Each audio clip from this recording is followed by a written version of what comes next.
comment fonctionne ce module pour la recherche de brevets R&D? C'est très simple, on a un premier module Watch Neuro qui est ici en fait. Ici on tape des mots-clés et en fait ce make.com va directement les saisir.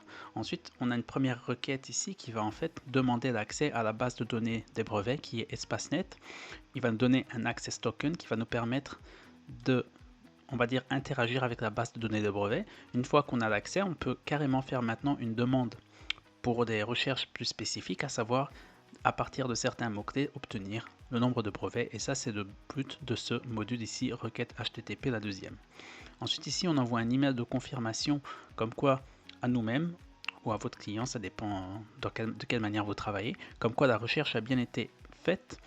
Et ici c'était le module d'intelligence artificielle où je demandais en fait à OpenAI de m'obtenir par exemple les 10 articles les plus pertinents sur toute la série qu'il a trouvé. Sur les 51 brevets qu'il a trouvé, 51 qui figurent ici, je lui ai demandé de me donner les 10 brevets les plus intéressants. Du coup vous pouvez regarder ceci en détail.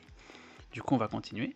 Ici c'était le Google Doc parce que ici dans ce module j'ai demandé à ce qu'il me génère les 10 brevets les plus intéressants, mais il faut quand même les envoyer sur un Google Doc pour les générer, et ça c'était le but de ce module, ce qui nous a permis d'obtenir ceci.